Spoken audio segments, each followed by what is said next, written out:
The confirmed cases have crossed 5 lakh. The world's biggest cities are shut. Stock markets are in free fall. The Wuhan virus has triggered an unprecedented crisis in human history. The sheer scale of it is unnerving. One virus has disrupted the whole world. And this leads us to a question. Is the Wuhan virus the world's biggest intelligence failure? Did no one see it coming? Were these countries too complacent? By the time the world swung into action, the virus had already crossed most borders. And now everyone is playing catch-up. Well, almost everyone. There is one country that seems to have an edge right now. The home country of the Wuhan virus, that is China. There is no doubt that China was hit for weeks, that Chinese people suffered. But now China says it has contained the threat. So it's closing down borders and opening up businesses. Fewer cases are being reported. Factories are up and running again. Businesses will take time to revive, but they have made a start. Companies are being encouraged to make coronavirus supplies. They're making equipment other countries might need to fight the outbreak. Gloves, masks, personal protection equipment, even ventilators. So first China put the world in ICU, and now it is selling them ventilators. Is China profiting from this outbreak? As I said, the people of China have gone through unspeakable misery. Thousands have died, they've suffered. But big business and the government now stands to gain in China. And if this sounds too sinister a plot, look at this. This is a book written in 1999, and this could offer clues into the Chinese mindset. It's called Unrestricted Warfare, China's Master Plan to Destroy America. It's a book on military strategy. It was written by two Chinese generals, Qiao Liang and Wang Xiangzu. The book makes an argument. It says that China cannot defeat America in a direct military confrontation, but it can leverage its economic prowess to leave the Americans behind. Now, the book's assessment has some eerie similarities with the present situation. It is being quoted by conspiracy theorists. They claim that amid this coronavirus crisis, Beijing is executing its world domination plan. On this show, we do not go by conspiracy theories to make our assessments, so we set out to look for the facts. What we found was most interesting, and we have that for you tonight. Let's first talk about the situation in China. What is happening in China right now? Restaurants, zoos, even the Great Wall is open to tourists. Not foreign tourists, because they may bring back the virus, but the Chinese are out and about. As we say in television, they're moving towards normalcy. Restrictions are being lifted, factories are coming back online, businesses have resumed in many parts of China. At this rate, China's businesses will be up and running in a few weeks. Not without government help. Like most countries, China too has announced a relief package to revive the economy. Communicated the figure of a totality of 344 billion US dollars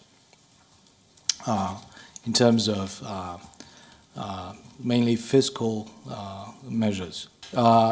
First and foremost, we try to stabilize the Chinese economy, and with the measures we have started to take, with the return of the work of the workers and the resumption of productive activities by the factories across the country, I think the Chinese economy is coming back to life. Coming back to life. They have a plan, revive the economy. What does this tell you? While major countries are struggling, China is already making a head start. China also has an interesting pattern. Look at this map. This is Wuhan and the rest of China. The coronavirus outbreak in China is what this map details. Now, some of the biggest cities in China were largely insulated from the outbreak. I say this is interesting because while the virus spread and unleashed chaos in the remotest corners of the world, it couldn't do much damage in China's top cities. I'll give you examples with numbers. Let's start with Beijing. Beijing has recorded more than 500 cases. 8 people died in the city. Do you know what's the population of Beijing? 2.15 crores. Shanghai reported 468 cases with 5 deaths. Shanghai has a population of 2.4 crores. Among the 10 most densely populated cities in the world, only 5 deaths, less than 500 cases. The point I'm making is that China's financial hubs have largely emerged unscathed from this crisis. They can bounce back quickly. They're boosting business by creating opportunities. What does the world need right now? Personal protection equipment, masks, they're in short supply. Guess who's filling the gap? Chinese companies, already at work to supply to the world. According to a report, almost 9,000 new manufacturers started producing masks in China this year. They began business in the first 2 months of 2020. China's daily mask production has crossed 116 million now. Many companies have overseas orders. They're selling outside China. One of the biggest companies is Dawn Polymer. This is a Chinese company. It supplies the fabrics used to make masks. Dawn Polymer has a 40% market share in China. And the value of its shares, the company's shares, has shot up by, listen to this, 417% since January. 417% in 3 months. The holdings of the company's founders now stand at a whopping $1.9 billion. The coronavirus crisis has only meant good news for their business. Here's another example of China creating opportunities from the crisis. Buying out distressed assets. Case in point, Australia. The Scott Morrison government is worried about Chinese companies taking over Australian businesses. Reports say Australia's Foreign Investment Review Board is now gearing up. Why? Because they fear takeover attempts from China. Distressed Australian businesses and assets are on China's radar. It's not just Chinese companies that stand to gain. Foreign companies based in China are also back in action. BMW's factories resumed operations in February itself, last month.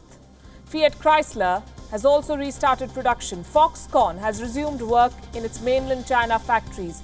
Foxconn manufactures for leading tech giants like Apple and HP. Tesla's factory in China is back online too, reportedly with help from local authorities. Members of the Chinese government allegedly helped Tesla secure key supplies.